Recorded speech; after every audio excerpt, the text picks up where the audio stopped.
type de croissance-compétition nous mène loin du discours de Bernardini jeudi sur la non-violence, parce qu'il y a violence là, quand même. La gouvernance mercantile de la recherche, elle fait violence, elle est nuisible aussi bien à la science qu'à la société. Dans le champ des biotechnologies, je citerai les innovations imposées, comme les plantes transgéniques, les nanotechnologies. Je citerai la surmédicalisation, depuis la FIV abusive jusqu'à cette fameuse gestation pour autrui. Je citerai l'obsession du normal, du génétiquement correct, avec le DPI. Tout ça nous amène à sortir de la condition humaine dans le projet du transhumanisme, dont parlera Jean-Marie Beignet demain. Ce transhumanisme, moi je n'en dirai rien, puisqu'il en sera question, il vient des USA, mais il est déjà en construction en Europe, alors qu'il n'y a pas de mise en débat, il est déjà trop tard. Pourquoi je dis qu'il est déjà en construction? Parce que les projets prioritaires de recherche, au niveau national ou européen, sont des projets qui s'inscrivent très bien dans le transhumanisme. Le programme BRAIN, par exemple, qui veut connecter le cerveau avec l'ordinateur, avec l'argument que ça permettra à des paralysés de se commander une tasse de café ou je sais pas quoi. Bon, ça servira aussi évidemment à bien autre chose. C'est en plein dans les perspectives transhumanistes. De même, l'informatisation des données génétiques, pour lequel on met beaucoup de moyens. Donc je passe là-dessus, mais tout ça n'est pas innocent du tout, et ça se passe sans aucun débat. Troisièmement, je dirais que la construction de refus cohérents oblige à faire des propositions pour un autre monde. Personnellement, je l'ai dit, je suis passé du scientiste au critique de science, aux militants écologistes, aux militants pour une véritable démocratie. Tout ça s'est fait insensiblement. Et ça m'a amené aussi à faire concrètement des propositions qui ne sont pas, dont je ne suis pas à l'origine, mais que j'ai adoptées, telles que la slow science, c'est-à-dire la science qui prend son temps pour échapper aux emballements de la technoscience, telles que la défense du principe de précaution, qui est très mal en point actuellement. Pour rappel, le principe de précaution consiste donc à s'assurer que tout ce qu'on va faire en général dans une innovation ne pose pas de problème. On a bien étudié le problème. C'est déjà un retrait par rapport au principe responsabilité de Hans Jonas, lequel, voyait beaucoup plus loin, disait qu'on devait aussi trouver du sens à ce qu'on faisait. Là, il n'est plus question de sens dans le principe de précaution, il est question d'éviter les dangers. Bon, c'est quand même mieux que rien. Donc il faut défendre le principe de précaution. Or, qu'est-ce que nous proposent les marchés et ceux qui défendent les marchés dans nos gouvernements? Ils nous proposent un principe d'innovation, où cette fois c'est l'innovation, le droit à innover, qui va devenir prioritaire. C'est déjà un peu comme ça, mais ça n'est pas encore avoué de la même façon. Donc moi je suis concrètement pour une décroissance économique globale, pas seulement pour résister au changement climatique, comme l'a très bien dit le pape. C'était quand même étonnant, il faut le saluer. Mais aussi pour arriver vers la convivialité, la sobriété heureuse. Alors, on pense souvent à Pierre Rabhi, mais il y a beaucoup d'auteurs qui avaient déjà dit ça avant. Je pense à Ivan Illich, à Gunther Anders, à Jacques Ellul, ou à Serge Latouche, par exemple. Et il y en a d'autres. Donc, je suis aussi partisan, et fermement, cette fois, c'est mon combat aujourd'hui, de la démocratisation des choix, c'est-à-dire d'utiliser les conventions de citoyens pour définir le bien commun. Alors, avec Alain Finkielkraut, je dirais oui à la modernité qui empêche les femmes de mourir en couche, et non au technocosmos. Mais comment on peut définir les limites entre les deux? Et qui peut se permettre de les choisir? Moi, je ne prétends pas avoir raison, mais j'ose proposer un outil pour réinventer la démocratie.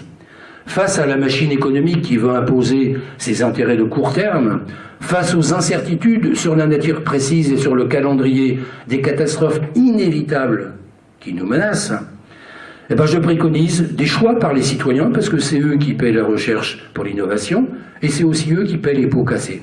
C'est déjà pas mal. Et je dis ça non pas par opportunisme qui fait croire que les citoyens est maître parce qu'il y a eu les élections et qu'il a voté pour ces fameux représentants, ou bien que le citoyen est compétent par nature, ce que je ne crois pas du tout. Les experts sont indispensables, évidemment. Mais je pense que les choix citoyens nécessitent des savoirs préalables à ces choix, une mise en condition que permet la Convention de citoyens. Et moi, je serais pour des conventions de citoyens du monde, parce que finalement, les problèmes dont on parle beaucoup, le nucléaire, les PJM et autres, c'est pas des problèmes français, c'est des problèmes qui touchent l'humanité, et de vouloir s'en abriter dans l'Hexagone est un peu dérisoire. On le voit bien à propos des mères porteuses ou d'autres choses. Alors à ceux qui s'inquiètent de la fiabilité de cette procédure, parce que comme je l'ai dit, il y a seulement une quinzaine de personnes. Tout ça pour que ce soit, pour qu'il n'y ait pas vraiment de conflit entre les gens. Enfin bref, c'est des sociologues qui ont conseillé ce chiffre, une quinzaine de personnes. Et beaucoup disent, mais c'est pas sérieux, comment ensuite on pourrait penser que ça représente la totalité des citoyens? Ben, je dis, il y a une façon scientifique de le vérifier, il va falloir le faire, parce que ça me passionnerait. C'est la possibilité de faire simultanément et indépendamment plusieurs conventions de citoyens sur le même sujet et de vérifier que cette quinzaine de citoyens ici, ailleurs, on peut en faire 3 ou 4, ont répondu à peu près de la même façon à la question posée et ont donné des avis qui sont tout à fait compatibles. Et je crois que ça, ce serait quelque chose qui nous ferait avancer. Hélas, pour ça, il faudrait avoir les moyens de l'organiser et je pense qu'aucun gouvernement n'a envie que ce système n'arrive. Donc, voilà. Je terminerai, parce qu'il est tard, en disant que cultiver ces refus, comme je l'ai proposé, c'est en faire des plantes et des graines pour d'autres possibles. C'est les hybrider avec des plantes issues d'autres refus pour proposer un nouveau jardin-monde où il ferait bon vivre. Je vous remercie.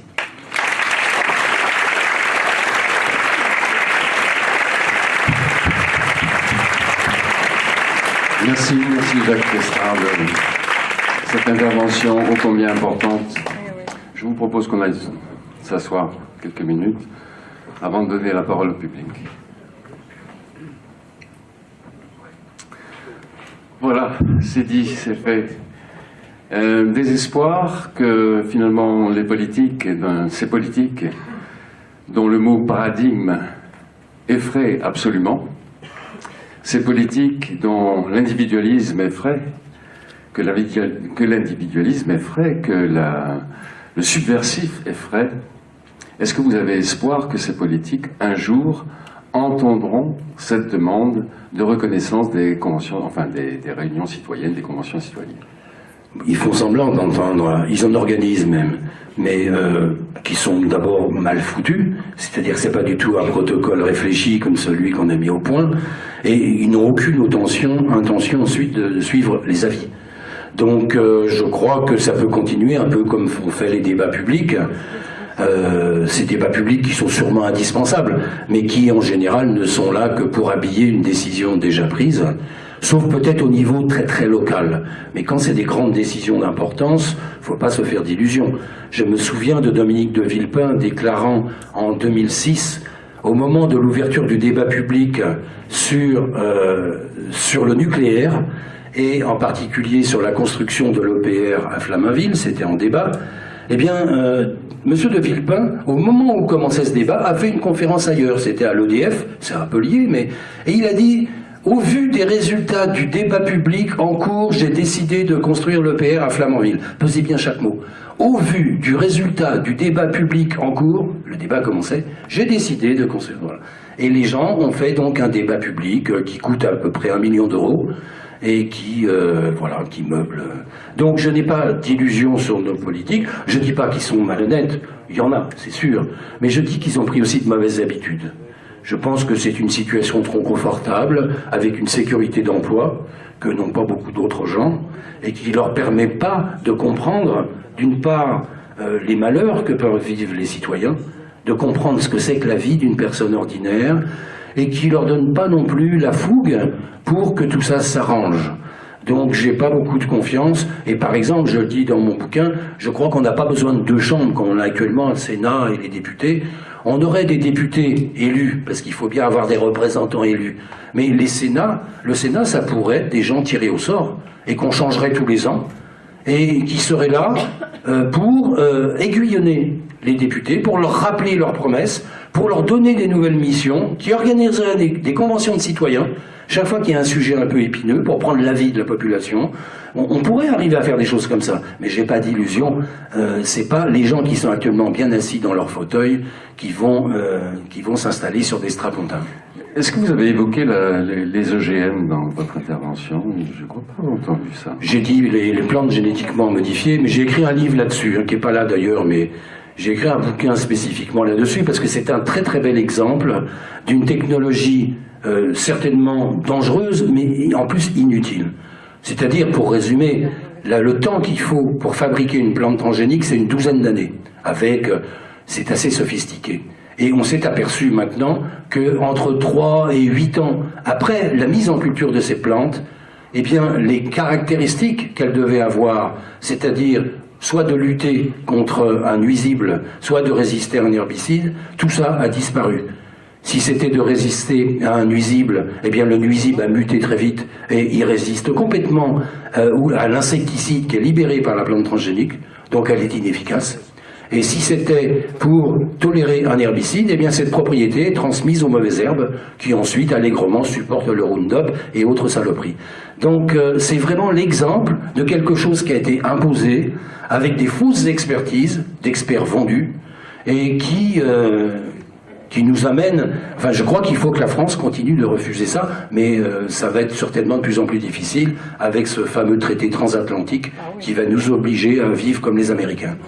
On parlait du principe de précaution, je vais me faire le témoin d'une atteinte à ce principe de précaution, et ce sera aussi l'occasion d'une proposition pour les conventions citoyennes. C'est les conventions citoyennes que ça s'appelle? Convention de citoyens. Convention de citoyens.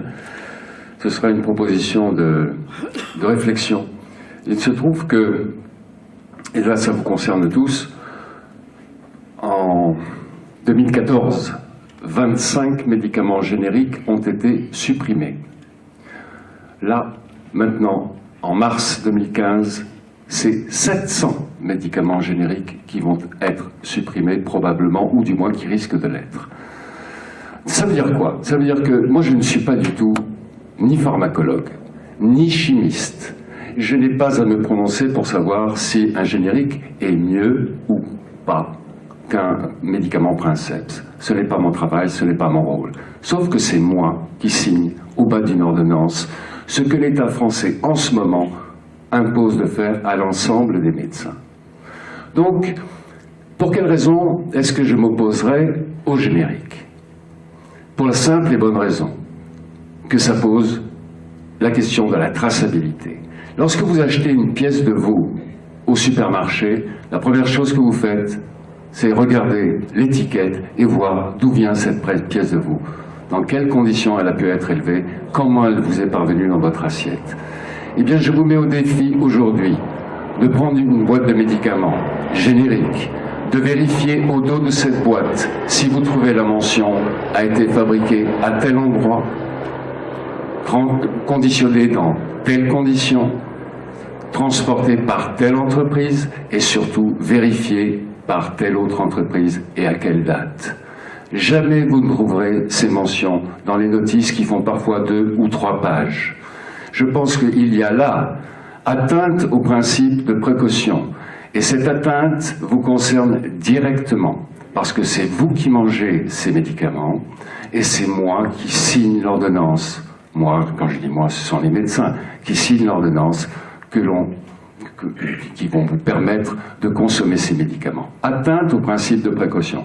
Donc ça veut dire, c'est l'illustration, en écho à ce que vous venez de dire, Jacques, c'est l'illustration que, encore aujourd'hui, sous nos yeux, à notre insu, on fait passer comme de facto des choses qui sont censées être tout à fait élémentaires, à savoir consommer des génériques, puisque de toute façon c'est pareil. En avez-vous bien la preuve? La question n'est pas là. Mais en avez-vous l'écrit de la preuve? L'écrit, non pas de la preuve, mais l'écrit de la provenance, autrement dit la traçabilité.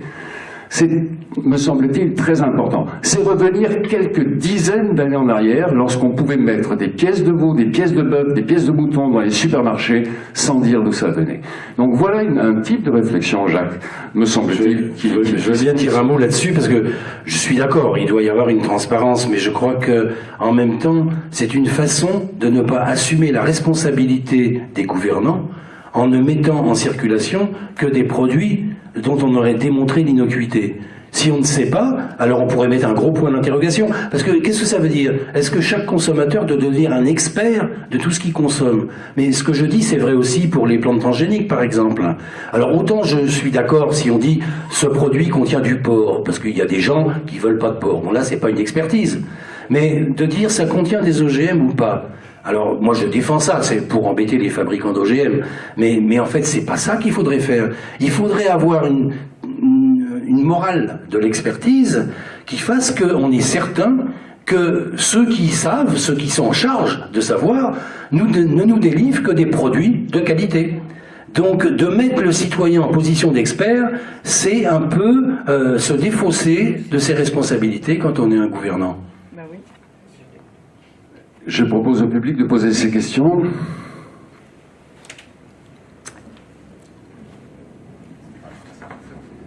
Voilà, ou d'émettre des réactions à ce qui vient d'être dit, des choses notamment très importantes.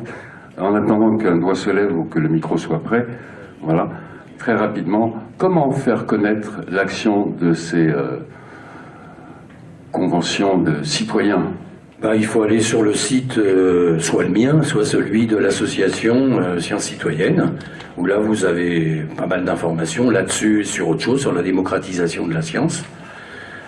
Parce que c'est vrai qu'on est les seuls à porter ça. Mais est-ce qu'on reçoit un coup de téléphone un jour, alors qu'on est à son bureau ou chez soi, on reçoit un coup de téléphone un petit peu comme le fait un institut de sondage. Bonjour, nous sommes telle association, est-ce que vous accepteriez d'être participant à une... Oui, mais ça peut pas être une association qui organise une convention de citoyens pour la simple raison que l'organisateur doit être en mesure d'assumer l'avis des citoyens. Il n'a pas une obligation totale, mais il doit être en mesure. Or, une association ne peut pas, par exemple, faire une conférence une convention de citoyens sur le nucléaire, parce qu'il n'a pas les moyens, ensuite, de détruire des centrales ou au contraire d'en créer. Donc c'est un peu se moquer du monde que de vouloir faire travailler des gens alors qu'on n'a pas les moyens de rendre effectif l'avis qu'ils ont proposé. Mais le système est celui-là, c'est celui que vous décrivez. C'est un institut de sondage qui téléphone, mais au nom, par exemple, d'un ministère, au nom de l'Assemblée nationale, de l'Office parlementaire des choix scientifiques et technologiques, bon, d'une structure qui peut endosser l'avis des citoyens éventuellement. C'est comme ça que ça se passe aujourd'hui. C'est comme ça que ça devrait se passer. Mais c'est vrai, il y a des structures locales qui organisent des conférences de citoyens sur des sujets où elles n'ont aucun pouvoir d'agir. Par exemple, sur les OGM, c'est Bruxelles qui dirige le truc. Donc, c'est pas la peine de faire un truc à trifouiller les oies, pour savoir si on met des OGM. Et par exemple, la requête, celle que je viens d'exprimer à l'instant, si je veux la faire portée par une convention de citoyens, c'est quoi le... Normalement, il peut y avoir, elle peut être convoquée par voie de pétition, par exemple, ou par décision d'un certain nombre de parlementaires, qui peut convoquer ça, mais ce qu'on aimerait, c'est dans notre projet de loi d'ailleurs, c'est de transformer soit l'office parlementaire en organisateur de conventions de citoyens, soit de faire le Conseil économique et social et de l'environnement qu'il devienne la maison des citoyens, dans lequel il y aurait des gens compétents, par exemple au niveau statistique, pour construire l'échantillon de personnes. Il y aurait des compétences, il y aurait des locaux, il y aurait tout ça, ça coûterait beaucoup moins cher, avec, on l'espère, une certaine objectivité, une certaine crédibilité. Mais pour le moment, vous savez, j'ai rencontré plein de parlementaires, plein de gens importants, qui m'ont dit c'est formidable vos trucs, il faut qu'on en reparle. Mais ça fait maintenant 7 ans que je fais ça, je commence à fatiguer, on n'en a jamais reparlé. D'accord. Un doigt s'est levé. Oui, est-ce qu'on m'entend? Oui. Un mot a manqué ce soir, c'est le mot information. Alors, quelle stratégie développer en direction des 3 catégories que vous avez citées, à savoir les chercheurs, d'abord en priorité, ceux qui sont concernés par la recherche et qui connaissent les dérives et qui doivent informer les autres chercheurs, La deuxième catégorie, c'est celle des, vous l'avez dit vous-même, des scientifiques, de la société scientifique. Et la troisième, bien sûr, c'est le public, c'est un peu tous ces citoyens qui se réunissent. Comment développer une information en direction de ces catégories pour qu'elles agissent mieux? Oui, ben c'est une question qu'on se pose largement. Là, vous séparez les chercheurs de l'institution scientifique. En fait, c'est l'institution scientifique, elle est composée de chercheurs et de quelques bureaucrates.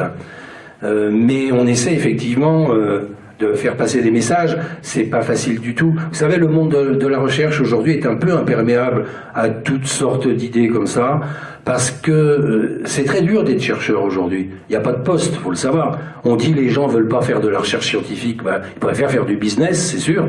Ils ont une situation plutôt. Et là aujourd'hui, les jeunes, ils font des doctorats, des post-docs, ils vont à l'étranger et tout, ils ont toujours rien. Donc ils n'ont pas tellement d'appétence pour améliorer la situation. Alors, il n'y a plus que les retraités qui s'intéressent à ça. Autre question? Oui, dans votre exposé, vous aviez cité bon, déjà le néolibéralisme avec Margaret Thatcher et en fait Pinochet, qui était le premier à tester les méthodes de l'école de Chicago, qui aujourd'hui s'impose fortement chez nous. Et le pouvoir des élus dépend aussi de ceux qui les ont financés, plus même que de ceux qui les ont élus. Et aujourd'hui, vous avez évoqué le TAFTA, le traité transatlantique, dans lequel il y a l'ISDS, qui va exactement à l'opposé de ce que vous proposez des conventions citoyennes, puisque une entreprise peut dire, si je fais des OGM sur la Corse ou sur la France, je vais avoir 1 milliard d'euros de bénéfices par an. Si l'État ou les collectivités locales m'interdisent les OGM, ils me doivent 1 milliard d'euros par an de rente annuelle. Et avec un mécanisme de ce type-là, les conventions citoyennes, voire même la démocratie, n'ont plus voix au chapitre. Et là, je ne sais pas comment vous voyez les possibilités d'opposition à cette dérive actuelle. Oui, non, mais c'est une question effectivement très grave. C'est vrai que les entreprises peuvent dire il y a un manque à gagner parce que localement on m'a interdit ça que je pouvais faire, donc il faut me le rembourser. Et c'est déjà arrivé et elles ont gagné. Donc c'est quelque chose de tout à fait inquiétant. Moi je prétends pas avoir la solution. Parce que si vous voulez, ma prétention avec les conventions de citoyens, c'est de travailler à construire une boîte à outils. Je ne peux pas croire que ce monde va rester comme ça longtemps. Je crois qu'on va vers des catastrophes économiques, peut-être sanitaires. Je crois qu'on va vers des moments de crise très graves, y compris crise politique, et qu'à ce moment-là, il ne faudrait pas recommencer la même chose avec des nouvelles têtes qui vont faire la même chose qu'avant. Donc je travaille à la boîte à outils qui permettrait de changer radicalement les choses. Quand je parle d'un Sénat tiré au sort, quand je parle de convention de citoyens, on est dans la politique, on n'est plus dans la science. Hein. Mais voilà, je réponds à la question. Je crois qu'il faut préparer les choses pour éviter d'être démunis dans un moment de crise, qui n'est pas le moment où on réfléchit le plus, c'est le moment où on agit très vite. Donc j'aimerais arriver à convaincre des gens avant qu'il y a des possibilités de faire, et qu'il faut les faire connaître, et qu'elles pourraient être mises en discussion au moment d'une crise. Voilà, mais j'ai pas du tout d'illusion, le système étant tel qu'il est, tant qu'il n'y a pas un bouleversement total, tout ce qu'on peut prévoir de pire va arriver. Bonsoir, donc d'abord merci pour votre intervention, et je voulais revenir sur, vous aviez parlé des DPI et des DPN, et vous aviez dit notamment que les DPN ça permettait donc d'éviter le pire, et alors que les DPI, c'était plutôt la recherche du meilleur. Mais est-ce que, d'une certaine manière, en cherchant donc le meilleur embryon avec les DPI, c'est pas minimiser les risques qui pourraient mener au pire, justement? Après, même si ça implique aussi des dérives qui sont pas forcément souhaitables, mais est-ce que c'est pas juste une sorte d'amélioration de ce qu'on recherche avec les DPN? Ça serait vrai si c'était... Parce qu'il y a des médecins qui disent le DPI n'est qu'un DPN précoce. C'est absolument faux, c'est ce que j'ai voulu dire rapidement tout à l'heure.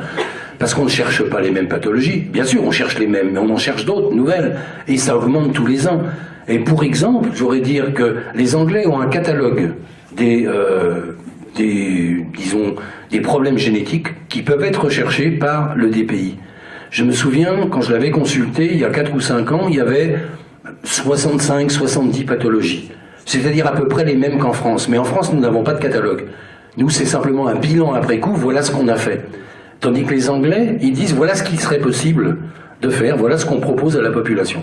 Donc ils en avaient moins de 70, comme nous. On est resté à peu près à la même chose, on a assez peu augmenté. Eux, ils en sont à 300 aujourd'hui. Et ça augmente sans arrêt. Ça veut dire que le DPI autorise des recherches de choses qu'on trouvait plutôt bénignes avant, et qui ne méritaient pas qu'on tue un fœtus. Donc on va beaucoup plus loin. Et comme il n'y a pas seulement ça, mais il y a plusieurs embryons. Ce qui ouvre évidemment des possibilités. Il y a un second risque, il y a la marchandisation du DPI. Il y a des sociétés, actuellement aux États-Unis ou en Extrême-Orient, qui ont pignon sur rue, qui ont des sites internet et qui proposent à tout un chacun, un couple, de effectivement choisir, donc pas seulement le sexe de son enfant, mais bien d'autres caractéristiques qui vont au-delà simplement de la sélection de la pathologie, avec des caractéristiques, voire même, on leur promet presque des fois un certain QI, c'est extraordinaire. Oui, il y a beaucoup de mensonges là-dedans, mais c'est la voie qui va se développer, avec beaucoup d'illusions, avec une demande des gens qui est pour le moment assez réservée, parce que ça coûte cher, c'est pas très fiable, on sait pas bien. Mais le jour où ce sera vraiment, où c'est technique, par exemple les recherches de QI, on ne trouvera jamais un gène de QI, mais on fera des corrélations qui montreront que quand 153 gènes sont agencés de telle façon, eh ben on observe que les individus ont un QI supérieur à 130, statistiquement. C'est pas impossible. Bon, eh bien après on pourra trier là-dessus si on a des milliers d'embryons. Autrement dit, on pourra trier sur des paramètres qui n'ont plus rien à voir avec des pathologies. Et en ce qui concerne, par exemple, faisons le choix d'un DPI, on a sélectionné un embryon, il est indemne de toute pathologie. Quid? Ça n'existe pas. Non, justement, ça n'existe pas, mais disons que statistiquement, au regard de ce qu'on a vu de son génome, il est indemne d'un certain nombre de pathologies. Le voilà implanté, le voilà se développant. Mais il y a quand même le problème de l'épigénétique, c'est-à-dire qu'un gène, même normal à un moment donné, peut se mettre à muter. Ça, on le maîtrise absolument pas. Non, mais bien sûr. Si, mais on prétend. Il y a des gens qui travaillent là-dessus et qui prétendent ensuite arranger le régime alimentaire de la mère, puis celui du bébé, l'environnement, la température, les couches culottes, enfin tout, pour que ce soit favorable à l'expression des bons gènes et défavorable aux autres. Mais tout ça, pour le moment, c'est un peu du pipeau. Hein. Mais ça ne peut que se développer parce qu'il y a un business derrière et qu'il va y avoir, dans certains cas, une certaine exactitude statistique. Mais c'est vrai que l'épigénétique, c'est quelque chose qu'on maîtrise pas et qu'on oublie, on oublie là-dedans d'en parler. Ce qu'a bien montré Jean-Claude Amezen, par ailleurs. Il y a une question là-bas. Bonsoir Monsieur Testard, merci pour votre intervention. Vous dites non à la DPI, vous nous parlez des pays qui disent oui, qui disent plus de DPI. Pouvons-nous avoir de l'espoir? Y a-t-il des pays qui auraient les capacités de le faire mais qui refusent? Ou bien existe-t-il une solidarité transnationale entre des chercheurs qui disent non également? Alors d'abord, une solidarité entre les chercheurs qui disent non, il faudrait qu'il y en ait plus qu'un. Donc ça c'est quand même un problème. Bon, il y a ceux qui sont complètement en dehors de ça, ils peuvent dire non, comme on dit non à un truc, on n'est pas concerné. Mais ceux qui travaillent là-dessus sont partisans d'améliorer les techniques. Ça ne veut pas dire qu'ils sont eugénistes, mais ça veut dire qu'ils pensent qu'on ne peut pas revenir en arrière, que c'est le progrès, et que malgré tout, si on arrive à détecter des nouvelles pathologies, ce serait un plus. Donc, je vois pas bien comment on peut changer les choses, parce que c'est dans le sens du vent. Moi je dis c'est politique. Le DPI va prendre très vite une tournure politique, parce que il est l'outil primordial au premier stade de la vie qui permet de classer les individus dans des situations par rapport à ce que la société attend d'eux, et pas seulement les parents. Donc il y a des intérêts multiples qui tournent autour de ça, et je vois pas comment on peut éviter. Surtout, je vous dis, quand les femmes ne souffriront, parce qu'actuellement il y a le parcours du combattant de la FIV qui limite énormément, évidemment. Et puis en France, je l'ai dit, il y a quand même des systèmes de contrôle, il y a des commissions spéciales, bon. Mais tout ça ne peut pas résister très longtemps. Et je crois que la grande explosion, ça va être la production massive d'embryons, ça va changer complètement la face des choses, parce qu'il n'y aura plus à souffrir la FIV, et puis qu'il y aura beaucoup plus de possibilités de choix, donc, et que finalement ça coûtera sûrement moins cher. Et je ne vois pas comment on peut arrêter cette machine-là. Il faut changer nos règles politiques. Il faut changer notre considération de ce que sont les personnes, de leur utilité dans la société, des rapports que nous avons avec les autres. Bref, il faut détruire le capitalisme, j'ose le gros mot. Bonsoir monsieur, je voudrais réagir aussi sur cette question de la DPI et vous nous dites que dans les années suivantes, les couples auront de plus en plus de possibilités de choix sur les caractéristiques pathologiques ou esthétiques de leur enfant, même avant sa naissance. Mais la question que je me pose, c'est d'une part, est-ce qu'on risque pas d'assister à des profils standards en fait, qui vont ressortir de plus en plus, donc une standardisation de l'être humain, et aussi une perte de la diversité génétique de l'être humain, puisque on m'a appris au lycée en cours d'SVT que les espèces qui vivent bien, qui survivent bien et qui se développent bien sont des espèces qui ont une grande diversité génétique. Et est-ce que là on n'arrive pas au point où on va perdre cette diversité-là et affaiblir l'espèce humaine génétiquement? Excellente question, je suis complètement d'accord avec tout ça. C'est évident que les gens, que ce qu'on va leur proposer, c'est pas les gens qui vont choisir. Déjà aujourd'hui, ils sont sous l'influence des généticiens qui les conseillent. Mais quand on va arriver à faire du screening du génome, ça va être une complexité folle. Et c'est les généticiens avec les informaticiens qui vont conseiller le couple pour prendre tel embryon parmi les 762 qu'on a testés. Celui-là est comme ça, celui-là est comme ça. On leur laissera un petit choix quand même, mais dans une fourchette assez étroite. Et c'est vrai que ça rétrécit énormément la diversité. Personne ne va demander d'avoir un enfant qui soit sujet à des troubles cardiaques, qu'elle a mucoviscidose. Bien évidemment, faut pas être idiot. Donc tout le monde va demander ce qu'on considère consensuellement comme étant le meilleur. Je dis consensuellement et dans tous les pays, donc c'est-à-dire le portrait robot de ce qu'on considère comme un individu normal, qu'on est incapable d'ailleurs de décrire, mais au coup par coup, on peut dire celui-là, il est à peu près normal. Mais donc ça réduit la diversité, et la question que vous posez à la fin, c'est tout à fait juste. Si on fait ça pendant quelques générations, c'est un peu comme la sélection qu'on a fait avec les vaches, ou le maïs, ou le blé, on va arriver, effectivement, à une humanité nouvelle, avec beaucoup moins de variété, de diversité, donc avec une susceptibilité à des maladies imprévisibles, par exemple, mais à d'autres paramètres, au changement climatique, à un tas de choses. Le changement climatique, c'est aussi l'arrivée de nouveaux parasites, faut le savoir. Et donc, on aurait plutôt intérêt à cultiver la diversité biologique, humaine et animale, et végétale, que de la réduire, parce qu'on ne sait pas, on n'a pas dans le détail, on est dans l'incertitude, on sait seulement que le péril arrive. Donc, je dis, après quelques générations, on aura une réduction de la diversité et peut-être une moins grande résistance à des conditions nouvelles qu'on n'avait pas prévues. Moi, je prends souvent l'exemple des gens qui, naturellement, ont un gène de résistance au sida. Bon, on sait aujourd'hui que ces gens-là, qui sont 5 à 10% selon les pays de la population, n'auront jamais le sida, parce qu'ils n'ont pas le récepteur qui va accrocher le virus. Tant mieux pour eux. Mais il doit y avoir plein d'autres situations pour des maladies qu'on ne connaît pas encore et qui feront qu'aujourd'hui on virera l'embryon parce qu'il a un truc qui n'est pas typique, parce que c'est seulement dans 10% de la population qu'on le trouve, donc c'est peut-être un défaut, on pourrait dire.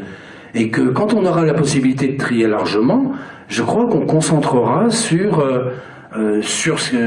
des semi-certitudes, mais qu'on ne réfléchira pas du tout à maintenir cette diversité. On ne verra pas l'intérêt qu'il y a à la maintenir. On ne verra pas ça dans les laboratoires, en tout cas.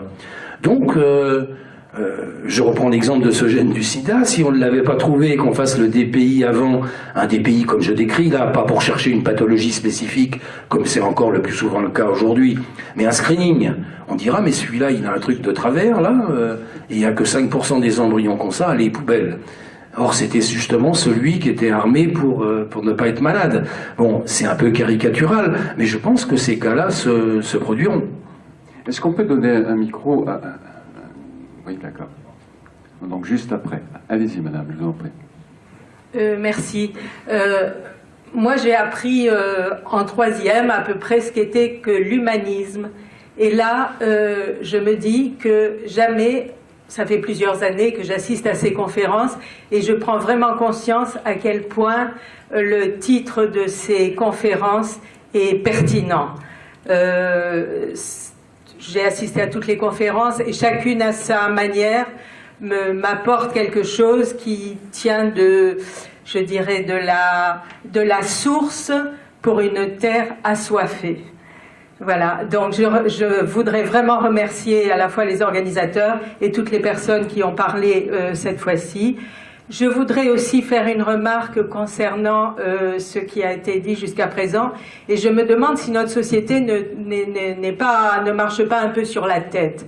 Parce que d'une part, il y a une stérilité malheureusement produite bien souvent par le progrès, et une volonté d'avoir absolument un enfant à soi, ce qui est tout à fait légitime, et d'autre part, il n'est pas de bon ton dans notre société de dire que, par exemple, une jeune fille en pleine santé devrait être soutenue pour mener sa grossesse à terme, afin de donner son enfant en adoption si elle ne peut pas le garder ou si le couple ne peut pas le garder. Je pense que si on faisait plus de liens entre les êtres, il y aurait beaucoup plus de facilité à vivre, et il y aurait d'une part des femmes qui n'auraient pas à vivre la souffrance de l'avortement, et d'autre part des couples ou des personnes qui pourraient avoir un enfant sans vivre le calvaire que tout le monde connaît de la FIV, et puis ensuite souvent de la recherche de l'adoption pendant des années et des années. Alors je ne sais pas si c'est une idée intégriste ou si c'est une idée qui peut être vue dans le cadre d'un humanisme et d'un lien entre les personnes d'une même société. C'est vrai que ce qui m'a frappé, c'est de constater que des couples qui en étaient à leur 5e, 6e tentative de FIV, et qui jusqu'alors n'envisageaient absolument pas l'adoption comme moyen pour résoudre ce désir d'enfant. Et cette dame... Oui. Bon, l'adoption, c'est plus difficile, plus contraignant. C'est-à-dire que ça place les personnes en responsabilité permanente, alors que quand on est dans un circuit médical, on est aidé, on est soutenu, plus ou moins bien, mais on est pris en charge. Et je crois que c'est reposant. Et c'est d'ailleurs une des explications de la gestation pour autrui qui doit être faite dans le cadre médical. C'est bizarre que l'adoption ne soit pas posée comme solution première. Elle est posée surtout par des cercles catholiques ou autres, et ce serait une solution tout à fait, effectivement, favorable. Mais il faut bien comprendre que dans une société qui ne fait que prêcher la compétition, c'est pas dans le schéma. C'est hors jeu. Donc il s'agit là de gens archaïques, ça ne peut pas être aidé. Donc il faut changer le système. Est-ce que juste une chose, est-ce que Didier Sicard accepterait de prendre le micro pour répondre à une de mes questions? Il y a celle de la dame aussi, peut-être. Il y aura celle de la dame. Celle de la dame. Voilà, la question est la suivante. Vous étiez venu en 2009 avec Jean-Claude Mézen sur la thématique l'exigence éthique. Nous avions parlé donc des conférences de bioéthique, des rencontres de bioéthique. Vous-même avez été président du comité consultatif national d'éthique de 1999 à 2008. Nous sommes aujourd'hui en 2015. Est-ce que les comités consultatifs et les commissions de bioéthique sont encore très attentives à ces menaces, à ces possibles dérives que vient de souligner Jacques Testard? Est-ce qu'on est encore sur les dossiers très vigilants?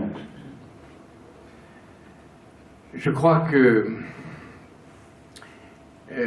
comme vous le rappeliez dans votre livre, vous rappeliez au fond la petite phrase que je vous avais livrée en disant que l'éthique n'est jamais assez subversive. Et je pense qu'elle l'oublie. Et une éthique qui se veut régulatrice des comportements humains échoue. Une éthique qui est insolente. L'éthique dont nous a parlé Jacques Testard aujourd'hui me paraît, sinon absente, au moins gênée. Parce que, et c'est le paradoxe, c'est que la poursuite d'un comité dépend du pouvoir politique. Et on peut très bien comprendre que lorsqu'on déplaît au pouvoir politique, au moment où je suis parti, j'ai déplu au pouvoir politique sur le problème du dépistage néonatal de la surdité que je considérais comme injustifié dans les conditions dans lesquelles il se déplaçait. Et au fond, la révolte du milieu scientifique a fait que, j'étais resté très longtemps, a fait que j'ai été au fond expulsé. Mais je crois que c'est pas simplement la provocation, la subversion pour elle-même, c'est la liberté. Et que ce qu'on demande à un comité, c'est d'être capable d'avoir une parole qui est totalement étrangère aux conflits d'intérêts, au lobbying, aux pressions politiques, aux pressions économiques, aux pressions sociales, au populisme, aux médias. Au fond, cette totale capacité, non pas d'être plus intelligent que les autres, mais d'être dans une interrogation qui peut gêner le fonctionnement ronronnant d'une société. Je crois que dans ce domaine, Jacques Testard, au fond, nous provoque dans cette remise en question beaucoup plus complexe que la procréation, beaucoup plus complexe que la gestation pour autrui. Et il remet en question notre fonctionnement, et au moment où on voit très bien que les menaces dans ce ronron de la science qui ne peut exister que parce qu'elle est financée. Et donc je pense que ce drame, parce que c'est un drame d'une science qui est devenue vassale du marché, me paraît être très préoccupante. Et c'est pour ça que je crois que la question que Jacques Testard nous a posée aujourd'hui est une question éthique majeure. Merci beaucoup. Monsieur Sicard ne mâche pas ses mots. Jamais. La dernière question, si vous voulez bien.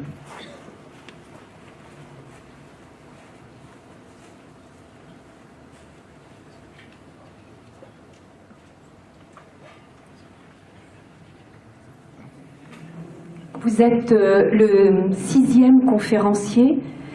J'ai beaucoup aimé vos propos. J'ai beaucoup entendu vos mots.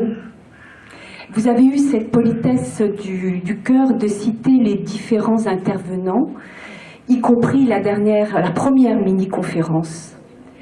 Vous osez ce discours parfois provocateur, visionnaire bien sûr, affirmatif, mais ô combien un peu exceptionnellement positif ce soir pour nous dans votre petite conclusion. Grâce à vous, je cultiverai mes refus jusqu'à la cohérence, où je resterai cultiver mon jardin secret, mais ce que j'ai retenu, c'est votre façon bien à vous de savoir dire non dans cette décennie, votre façon de dire les choses. J'ai appris personnellement beaucoup. Merci, monsieur. Mais l'espoir, selon vous, fait-il vivre? Alors, au bout du compte, finalement, en vous écoutant, en vous entendant, tout ça pour vous dire que finalement, au bout du compte, je ne regrette pas d'avoir échoué à mon concours de sage-femme et d'être une humble récitante sur l'île de beauté.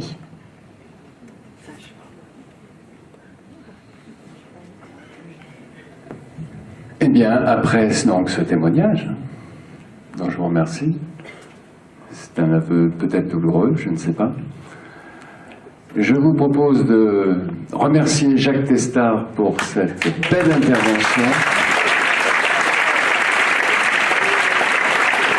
Merci beaucoup. Donc, quand je disais c'est un voyou